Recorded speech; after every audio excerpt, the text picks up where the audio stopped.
پنځه زامن د ما شهیدان شول. ودونه مې کړي وو پنځو غړو ته.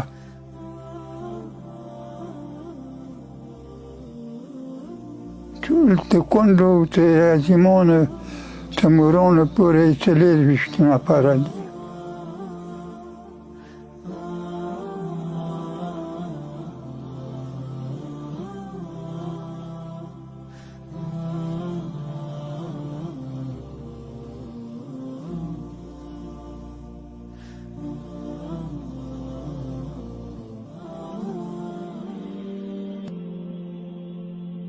په غریو نیولې او ژړغوني غږ دا سپین ږیری د هغه 5 زامنو کیسه کوي چې د اسلامي نظام او د وطن د ازادۍ لپاره یې خپل سرونه نذرانه کړل. زما 5 زامن شهیدان شول پای در پای. او ودونه مې کړي وو 5 غړو ته. د مشر 5 غړي ودونه وه. 5 غړو ودونه وو. مشر زوی مې یوه کډه پاتې شوه، یوه یې لور ده، 2 زامن. غونډ یې 4 نفره پاتې دي. د حزب الله د حکمت الله 4 زامن پاتې دي، 4 یې لورانې پاتې دي او 2 یې کډې پاتې دي. او دا د نورو د عصمت الله بیا یوه کډه ده او 3 زامن دي، یوه یې لور ده. او 5 او دا د نورو د حجت الله یو زوی دی چې هغه کم کار دی، هغه په شاو کې، او یوه یې کډه پاتې ده. او دا د کشري زوی دی بیا کشر چې شهید شو هغه بیا د هغه نه بیا کشر هغه حزب الله و معتصم بالله. معتصم بالله یو زوی دی چې تاسو ته مې عکسونه درښکاره کړل، او یوه یې کډه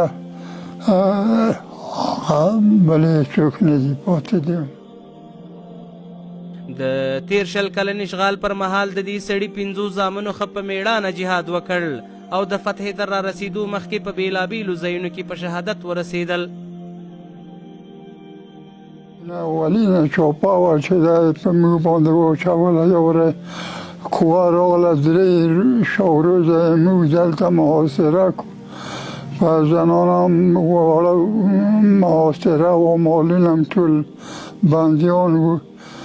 یو ځل یې وتلی وم او د زامن مې ایستلي وو. نو بل وار یې باندې واچوله چوپه، په چوپه کې یې زیتونه دی په دغه لاندې کور کې شهید کړ. هغلته اول زوی دی، اول نفر و چې په دې منطقه او په چاپو کې اولینه چاپه هم په موږ وه، او اولین شهید په دې منطقه کې هم دی و چې شهید یې کړو سره د 2 ملګرو.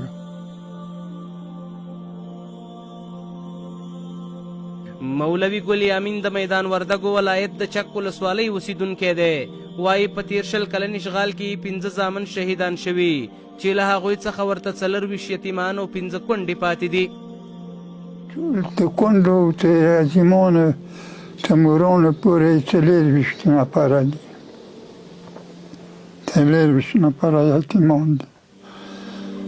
او د دې سرپرست او پالنه بیا سرپرست هم دغه الله تعالی موږ سر پاتې کړي، دا زه یم، بل څوک نشته. نو دا کومه اوس دا ټول یتیمان هم دلته دي او که نه چې درسونو ته تللي؟ نه، ټول هم دلته دي، ما سره دي. ما د وخته چې دغه کلام مې جوړه کړه، د هر زوی دپاره مې ځان ته یو جوړ کوټې جوړې کړې. په مغو کوټو کې نور کار روزګار هم یو شی دی. دی وایي وخت نا وخت چې کله یتیمان ترې د خپلو پلرونو غوښتنه وکړي، یوه او بله بهانه ورته کوي، او هغه کوم یتیمان چې پوهیږي هغه قبرونو ته بوځي او ورته وایي چې ستا پلار شهید شوی دی.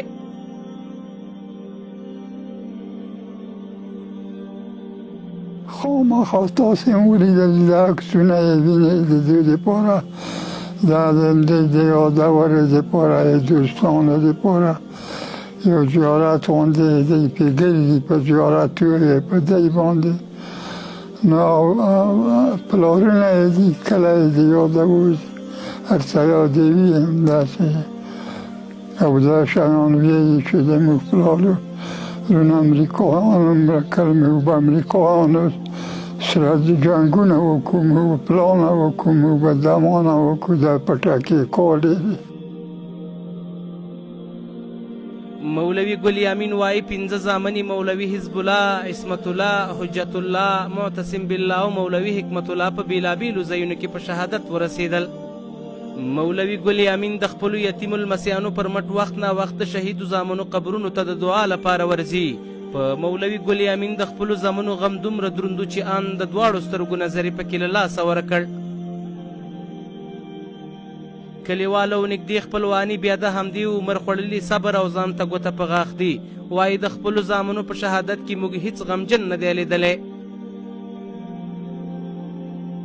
نو حاجي صاحب مبارک الله تعالی دې اوږد عمر ورکړه، ډېر نادره صبر او استقامت ورسه، ډېر زغم سړی دی او ډېر صابر سړی دی. هیڅ کوم داسې تشویش به نه کړله کله به چې د ده هر یو زوی شهید کېدله، یعنې دغه ټول زامن چې شهیدان دي زه به ومه په همدې صحنه کې کله چې دی ورته راتللو د مشر زوی شهید شه دلته په د لاندې کورو کې د شاته چې معلومي په دې کې په چاپه کې شهید شوله. نو دی چې راغلله پوښتنه وکړه چې د ما زوی چیرې سباون چیرې دی، نو چا ورته وویل چې دننه پروت دی. نو کله چې ورغله هغه هلته په برنډه باندې پراته وو، په وینو کې لت پت وو. نو دا هیڅ کوم داسې نه تشویش وکړه نه کوم جرأت یې د لاسه ورکړله، خپلې دعاوې ورته کړلې چې الله تعالی دې شهادتونه قبول کړه. هیڅ هغه خپل کوم احساسات چې هغه یې د لاسه ورنه کړل. حاجي صاحب خو چې دی ډېر د صبر سړی دی، ډېر د استقامت سړی دی. دا خو زموږ کلیوال دی، دو 15 بچیان شهیدان شوي دي. یو په خپله دا د موږ په کور کې شهید شو، دا په همدغه کورو باندې شاپه وه. یو په خپله د کاکا د زوی و، هغه هم په همدغه هغه کې شهید شولو.